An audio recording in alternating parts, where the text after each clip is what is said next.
Karelia, the sun shines with particular force and magic.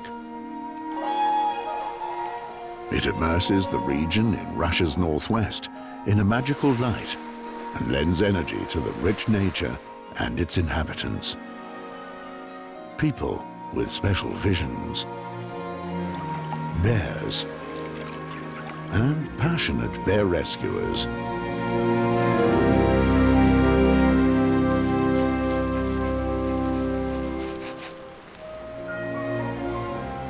Rivers and lakes cover almost half of Karelia, in between Europe's largest primeval forests.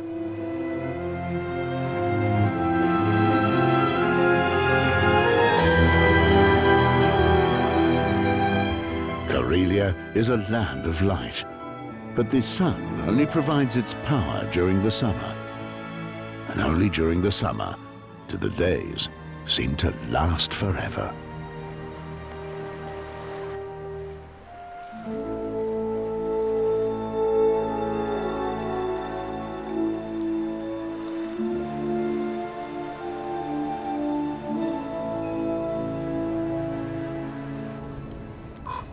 May is bursting out all over.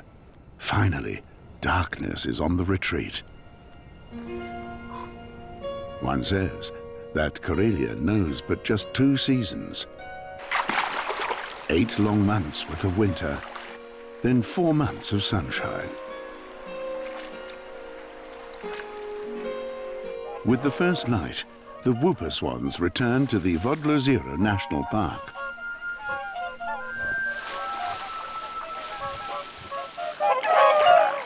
They spent winter in the far west of the continent. Their return sounds like a jazz band tuning up, with plenty of loud trumpeting going on.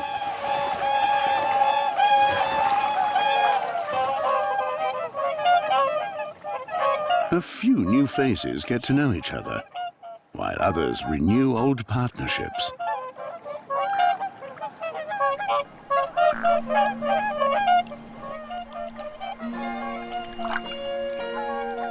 The majority of whooper swans stay together for many years. They are revered in Karelia as a symbol of the short summer. Elegant harbingers of light that bring with them new life.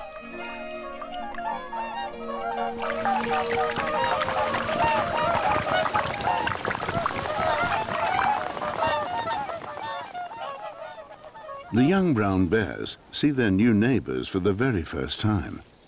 They were born in a dark den at the beginning of the year. Now, protected by their mother, they are busy discovering what the forests and moors have to offer.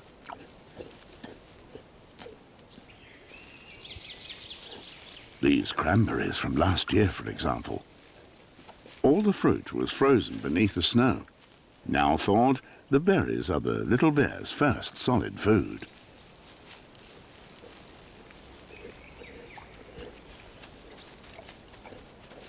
The brown bear is the mascot of Russian Karelia. Around 3,500 of them live here in the primordial wilderness, not only in the protected zones. This is still possible in Karelia. The country is sparsely populated. On an area somewhat larger than the UK, live around as many people as the entire population of Birmingham.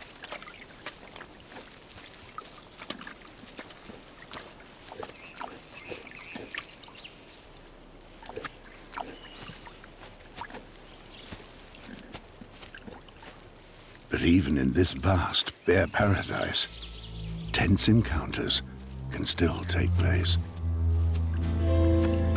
A large bear male enters the clearing. Occasionally, old bears kill younger ones so that their mothers become fertile again and they can become fathers themselves. The experienced female is no fool and retreats.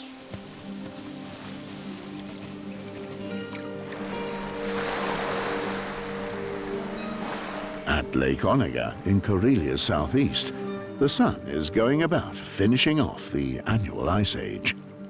During the winter, thick ice masses blanket the shores.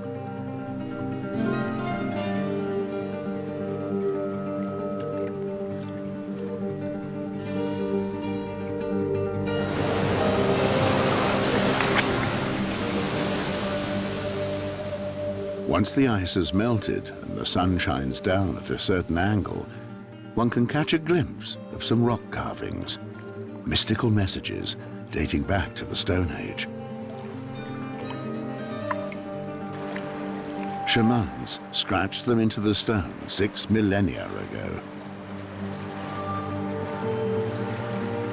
Even back then, mankind was able to predict the course of the sun, which was and is vital in a land in which darkness rules for 8 months of the year. There are more than 1,000 pictures on the cliffs. Hundreds of them depict whooper swans. Swans were revered because they could look in so many directions thanks to their long necks. Into the future too, perhaps? A symbol of light ever since the Stone Age, the whooper swan in the summer sun.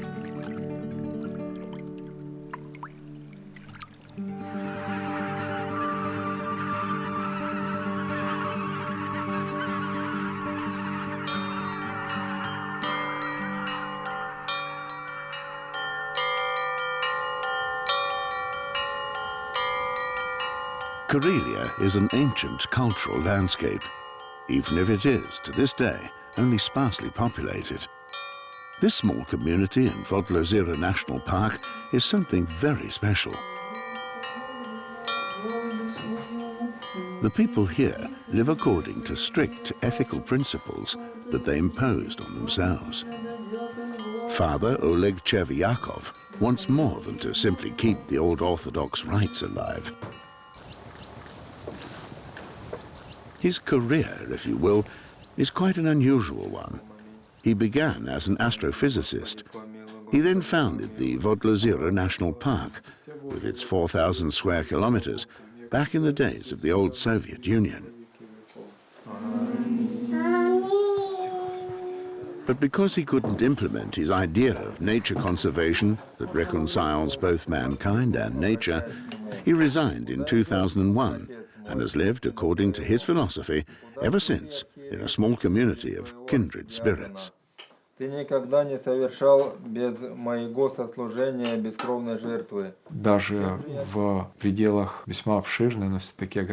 here, in the huge Wolverine National Park, it wasn't possible to implement my perceptions of sustainability.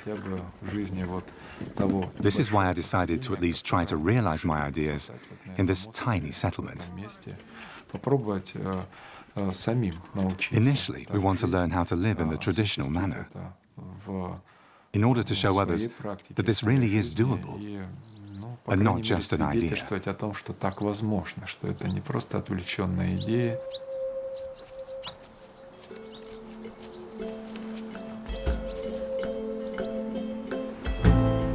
Father Oleg wants to live here in the national park, but at the same time does not want to destroy anything to do with the countless miracles that Karelia's nature has to offer.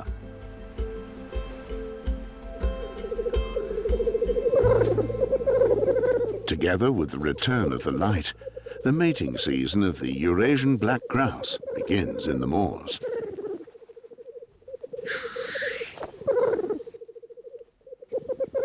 With a bit of karaoke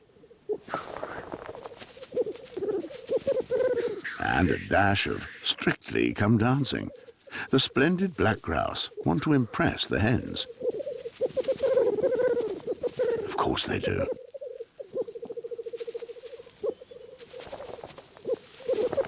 The males attempt to hit especially the red roses of their rivals with their beaks.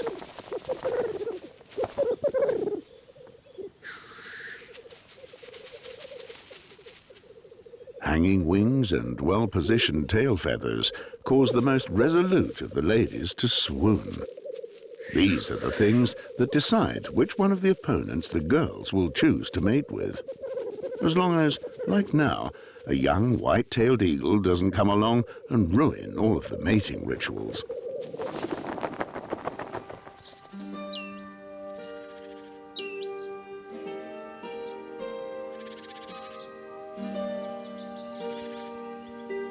Karelia is birch country.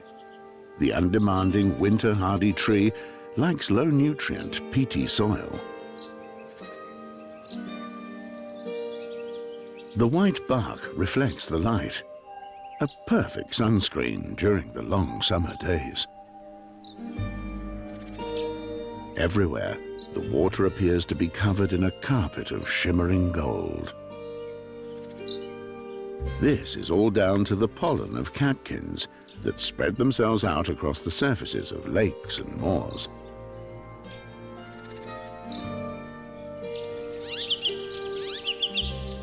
An icterine warbler chirps in the branches, on which hundreds of insect species have made their homes.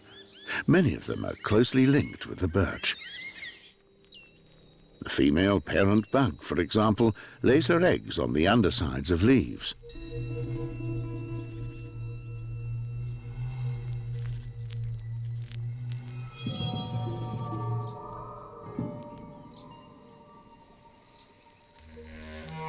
In contrast to many other bugs, she's a good mum and guards her offspring for several weeks. This is where she gets her name from. When she feels threatened, she makes a buzzing noise with her wings and emits a nauseating septic fluid that expels her enemies. After hatching, the bug larvae remain close together. In groups, they find protection from their enemies. When moving home, they deposit a scent trail which each of them follows, one after the other. A kind of larvae polonaise that moves on to the next juicy leaf. That they pierce and then suck away to their heart's content.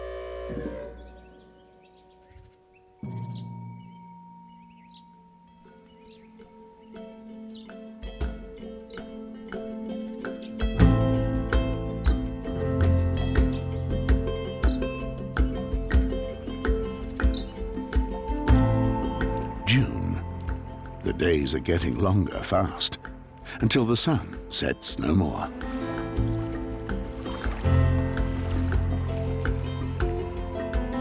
The time of the white nights begins, peak season for the black-throated divers, who can now go fishing without any interruptions. The birds have now been active for 24 hours and sleep very little. The partners keep in contact over great distances with audible calls.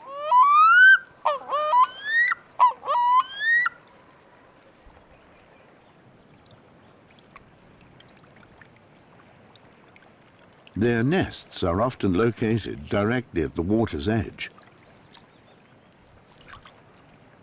A hooded crow has been very attentive.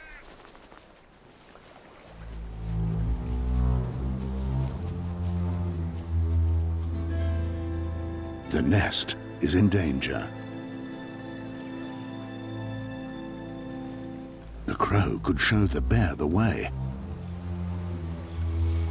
So the brooding diver silently creeps off, just to appear somewhere else, making a lot of noise to draw attention away.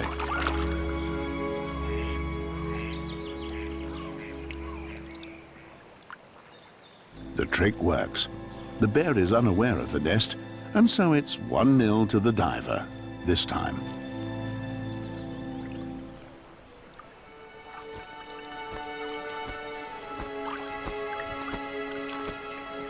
But it's much too early to give the all clear yet. The parents remain nervous.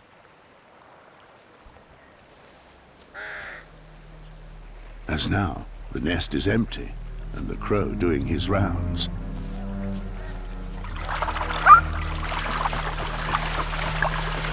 An attack solves the problem.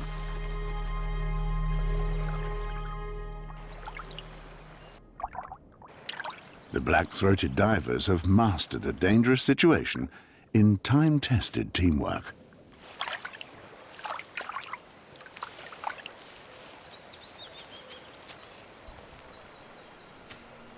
While the female returns to the nest, her partner whiles away the summer by catching mosquitoes.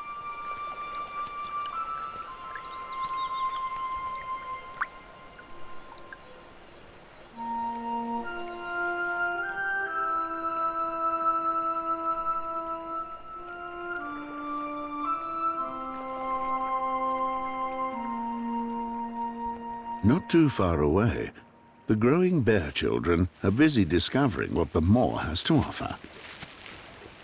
The siblings feel secure when close to their mother. She protects them and gives them the necessary self-confidence to be able to discover the world around them on their own.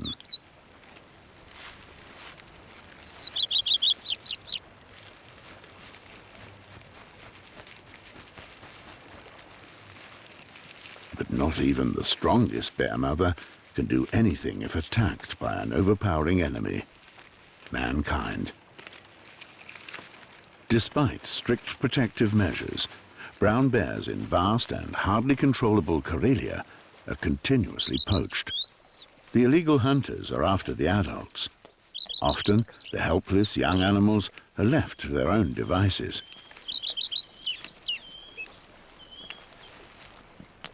When brown bear children lose their mothers, they also quickly lose their bond with nature. This is why Moscow biologist Vladimir Bologov takes care of bear orphans in his own unconventional way. We're in Karelia, a very beautiful region. Karelia is north of St. Petersburg. Hardly any people at all live here. There are huge areas where wolves, bears and lynx live. I think it's a good place in which to reintroduce animals to the wild, especially as there are so many islands here. They're like a natural enclosure and serve my plans for reintroduction perfectly.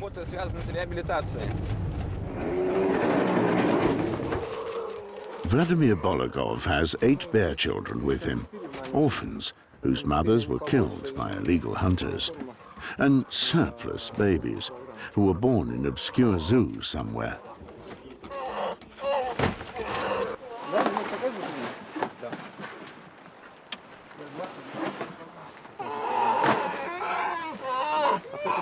The little bears were first taken care of at a rescue center near to St. Petersburg, but there is not enough room there, and they would have been put down. But Bologov traveled 1,000 kilometers with them into Karelia's northwest, not far from the Finnish border. He searches for a safe place for the little ones in the remote wilderness. He wants to give them a chance to survive in the most independent and bear-like way possible.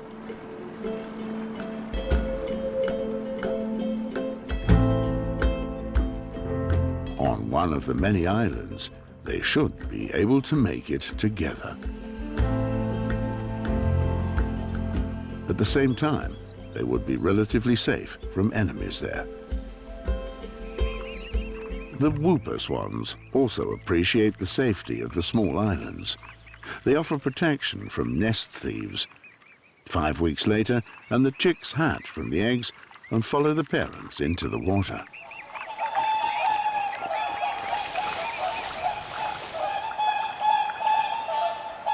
Even after the shortest absence, partners are greeted with substantial trumpeting. The chicks do not yet have the characteristic long neck.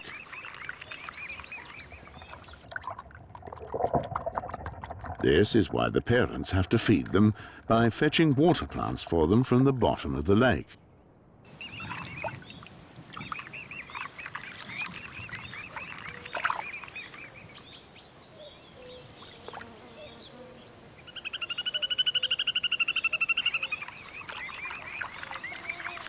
This summer, it is unusually hot and sticky in Karelia. A thunderstorm is brewing overhead.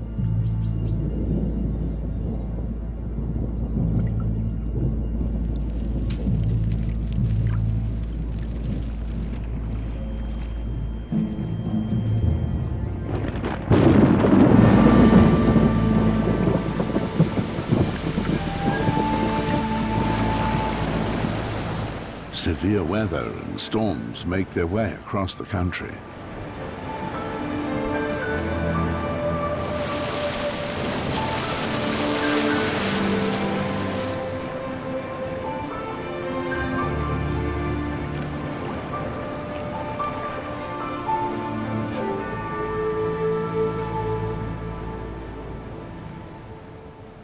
water temperatures are also significantly higher than usual. Oxygen is becoming scarce in the shallow water zones of the lakes. This claims victims. A wolverine is looking for fish that have died in the water and washed ashore.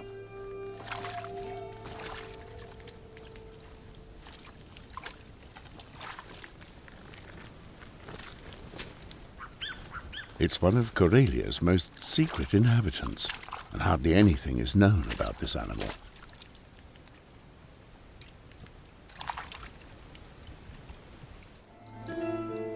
Many other predators now also find easy prey. A fox patrols the beach too, hoping to find some tasty bits and pieces.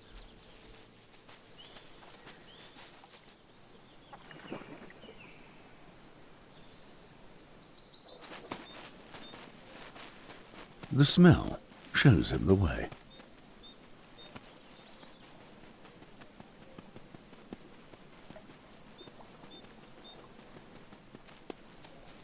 A hooded crow has found what he was looking for.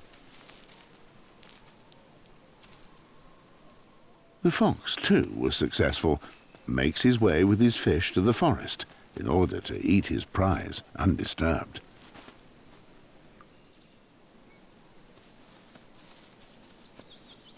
The wolverine could not only relieve him of his prey, the big marten is at least double the weight of a fox and much stronger. In the summer, the hyenas of the north often live from carrion. But the strong robbers also eat anything that comes their way, even imprudent foxes. A large bear is also searching the shore for something edible. And once again, crows show the way. When several of them head for ground simultaneously, there must be a nourishing reason.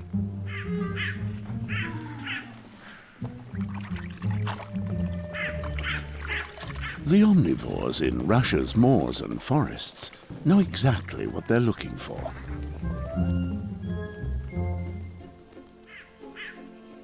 Meanwhile, the wolverine has found the carcass of a wild forest reindeer.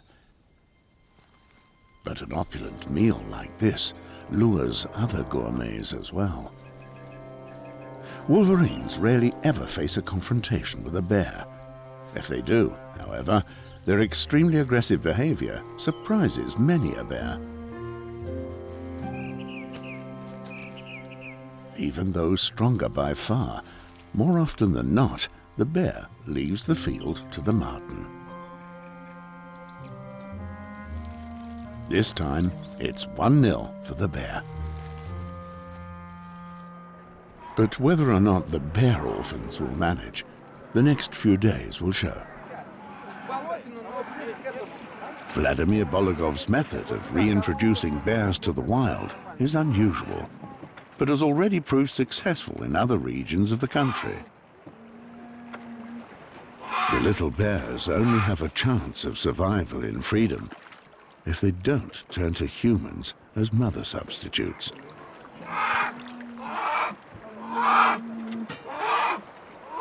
The idea is that surrounded by water on this remote island, they will be able to grow up by means of their own resources.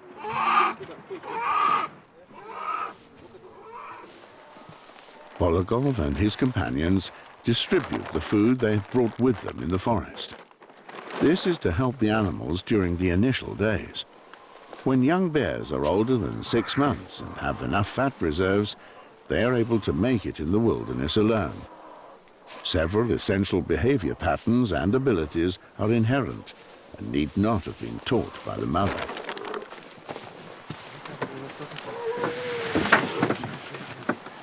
At least they can now leave the cramped crates.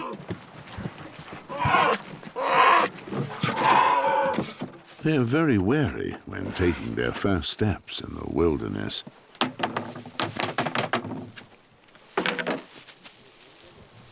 With a mixture of curiosity and caution.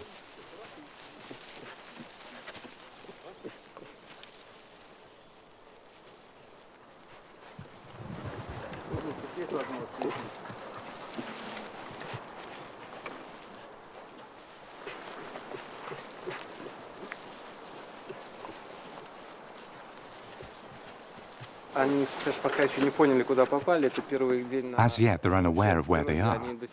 After all, they've only just left their crates, and it's their first day in the great outdoors. They don't know their mother and were reared with milk. They've never seen the real outdoors. Of course, now they're confused and don't know what they should do. But instinctively, they will know what they have to do. Therefore, it's important to begin to leave them so that they can make it alone. Let's see how they get on.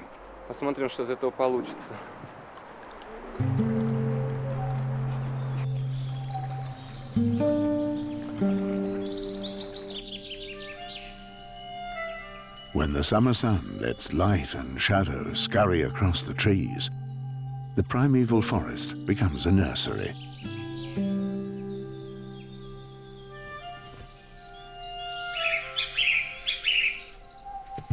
After an 8-month pregnancy, the moose cow has given birth to a calf.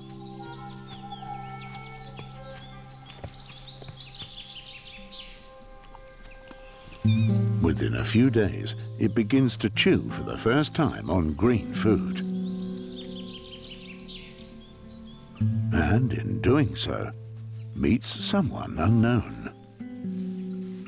Moose are loners that only meet to mate. The calf quickly returns to its mother.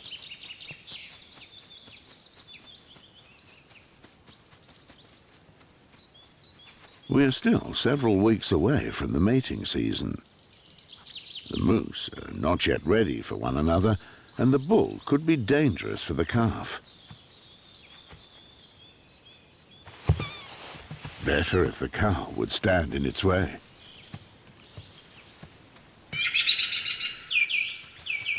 And so, it remains a short, inconsequential rendezvous in the vast forests of Karelia.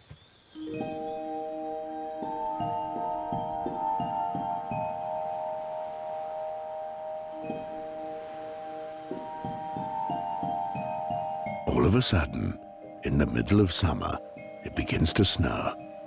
Well, rather the seeds of the willow herb scurrying across the countryside, blanketing the traces of bygone days. Behind the idyll is a tragic story. Once, there were 40 villages in the region of the ensuing Wolverine National Park.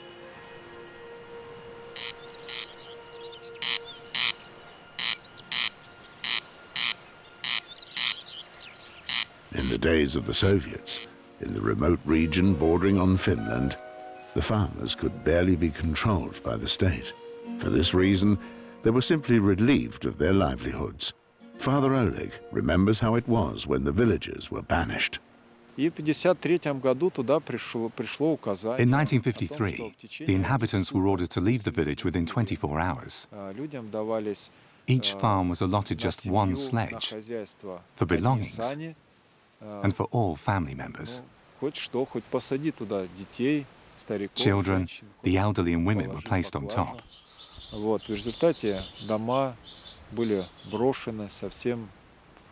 Household goods had to be left behind, and almost all animals were slaughtered.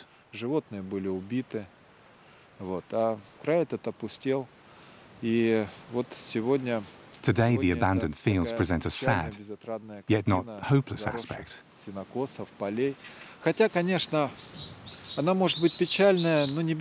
Nature has returned and takes its place. The fields have given way to forest. The birds make their nests. Moose and bears have found their way here.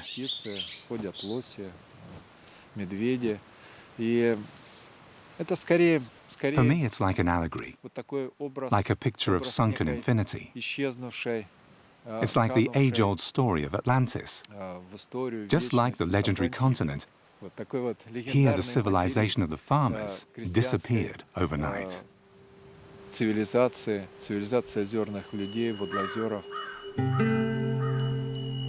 If it was up to Father Oleg, traditional culture should be brought back to life all over Russia, and not be subject to eternal decline. Like Karelia's summer sun that never completely disappears. Its light always radiates.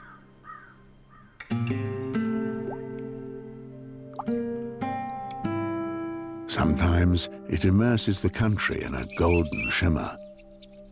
Sometimes the entire sky appears to be aflame.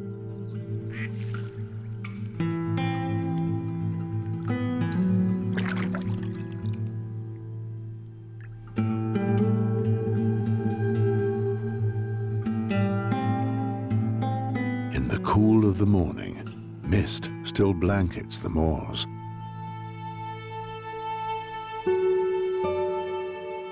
When the silvery glowing ball of the sun rises in the sky, the swathes gradually dissolve.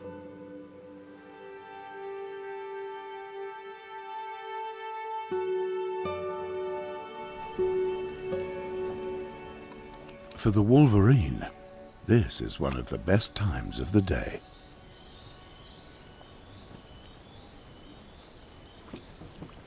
The female is hunting fish and frogs. Wolverines live in northern tundras and forests, from Asia to Scandinavia and North America. The bear-like marten is the subject of manifold myths.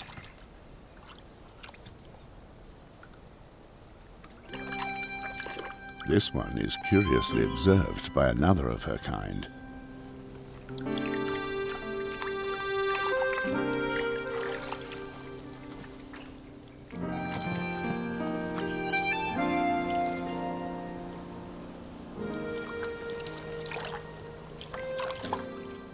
A small sensation.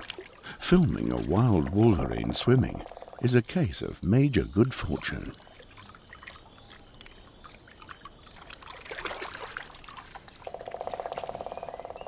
The friendly greeting shows. These animals are very familiar with one another. The young male is about 5 months old, and he has a brother too.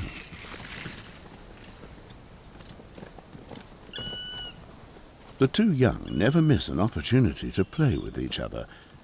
Their games serve mostly a trial of strength.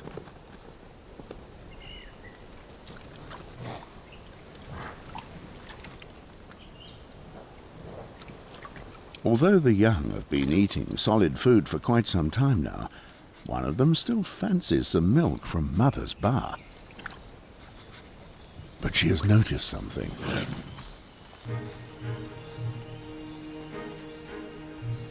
The female tries to sniff out the intruder. Unsuccessfully. The wind direction is unfavorable. The mother is suspicious. Her nose and hearing are very acute, but she can only see clearly for short distances. The elk knows to keep a safe distance from the three predators. When it comes to running, he is more than a match for the wolverines.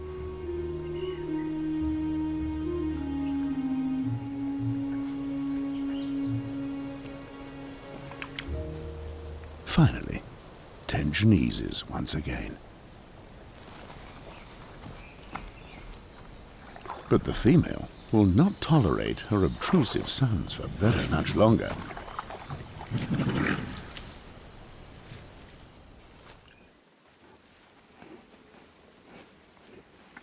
In the moor, the first blueberries and cranberries are ripe, a delicacy for hungry brown bears. And once again, hooded crows point in the direction of where the search for tasty morsels could be rewarded. There's no more meat on these moose antlers. But underneath is valuable protein. Insect larvae, better than berries, and even more berries.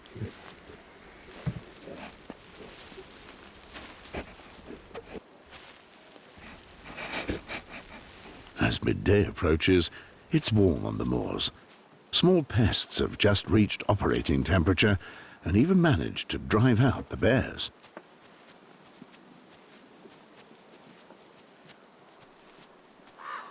In the summer, Karelia is not just the land of eternal sun, but also that of the huge mosquito swarms. The aggressive bloodsuckers take over power in the moors during the day. The enormous bears are at the mercy of the small insects. Some flee from the insect bites into the water. This gives the mosquitoes less attacking area, and as far as the bears are concerned, has the pleasant side effect of being able to cool down in the midsummer heat.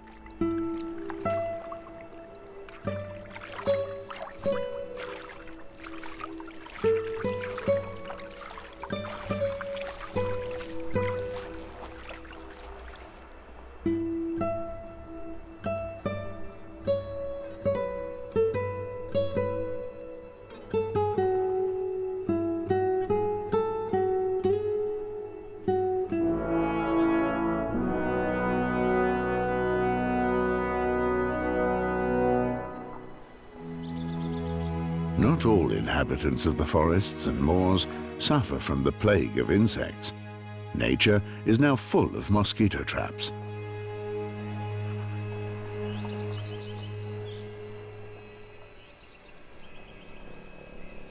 As resilient as the delicate structures may be, the insect catchers have to regularly spin new webs.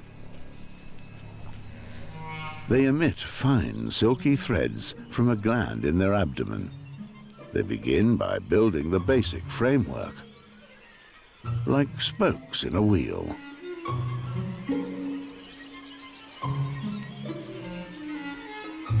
Then they pull the sticky threads in a series of spirals from the outside to the inside, and the mosquito trap is ready.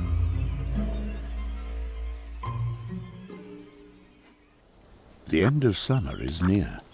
A male brown bear roams through the forest, marking his territory for miles in doing so. At first sight, it looks like he's got an uncontrollable itch.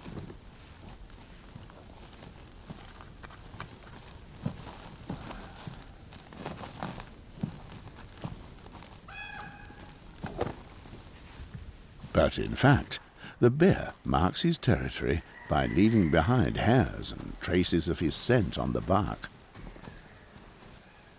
Equally typical behavior is to run around smaller trees. This also serves to deposit clear traces of scent.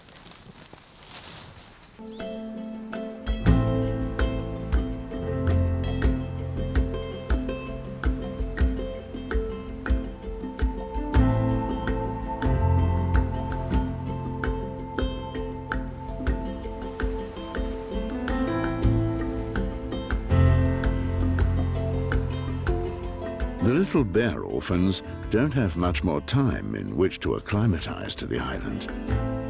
And winter is not that far off anymore.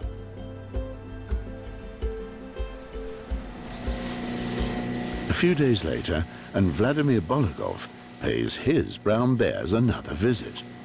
He asks himself whether he has found the right place for the little ones. He's not pleased with what he can see in the distance.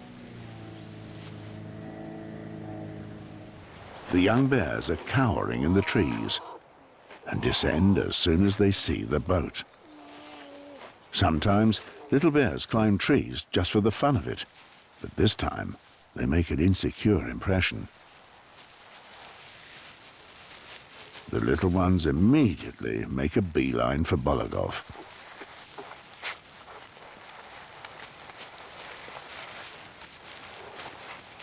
The biologist didn't see this coming. To make it worse, 2 of them are missing.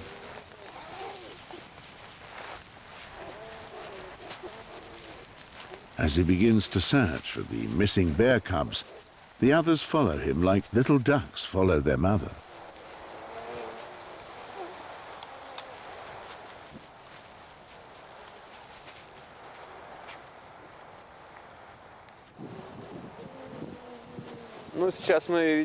Now we can only see 6 small bears. I don't know where the other 2 are. But they found the mash we made for them to eat. They're agitated because they always associate food with people.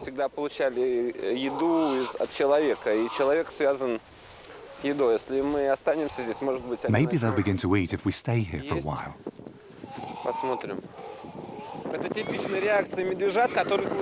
They were raised with people and trample on their own food because they don't know what they should do with it, how they should eat it.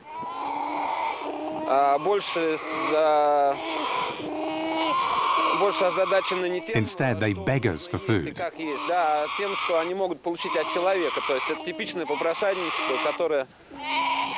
That's a bad sign for their future in the wilderness. Very bad.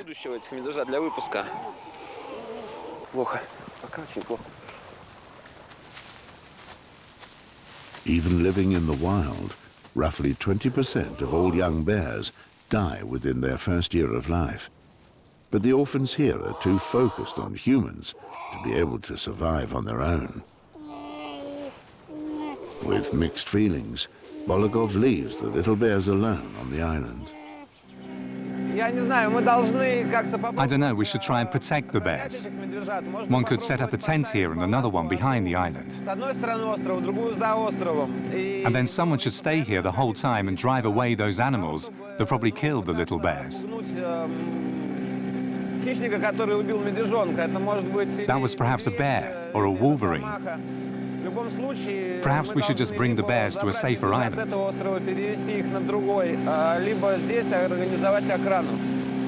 There's no other way. Otherwise, after a week here, we won't have any more bears.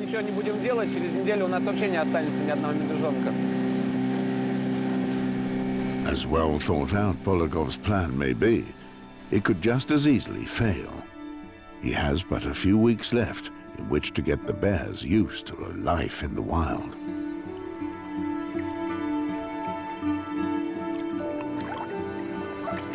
The beauty of nature and the warmth of a late summer deceive. All of those living here now have to prepare for the long, hard days and nights of winter.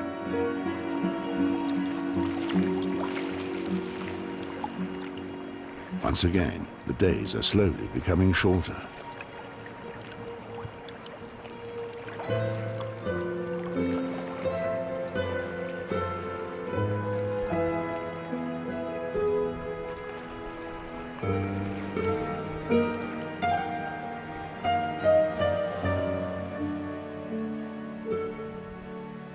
The wild bears in the forests are already making provisions for the dark season.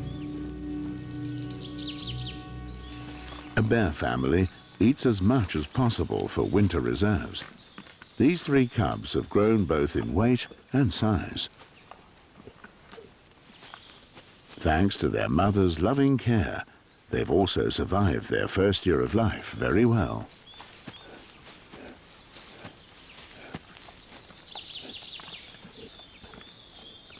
They'll stay with her until next spring, at which time the mother will cast them out in order to give birth to the next litter, here in the vast wilderness of Karelia.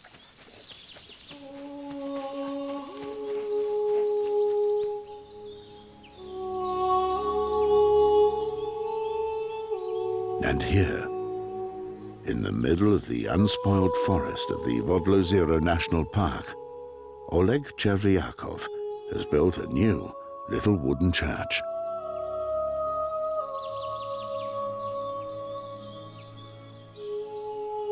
In the heart of the Karelian forests and bolstered by his faith, he is attempting to impart the power of nature to young people. People who have turned their backs on the modern world, like him.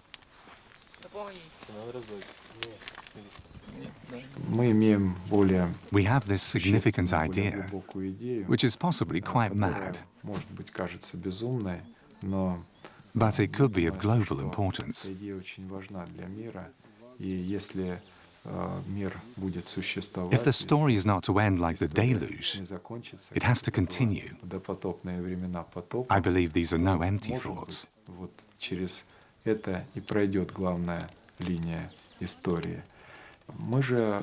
We assume that it's mankind's calling to be part of nature, as its highest developed link. And this, not only in the biological, but especially in the spiritual and humanistic sense.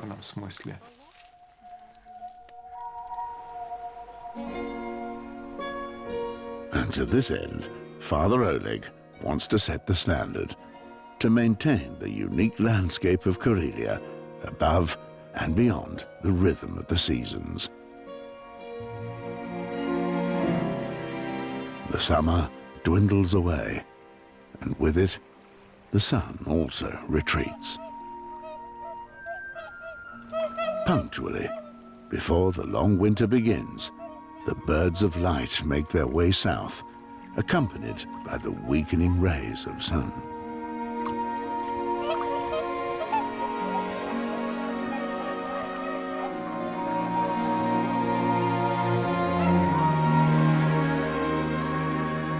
Not long now, and darkness will take over sovereignty of this land of infinite forests, raging rivers, and dreamlike lakes.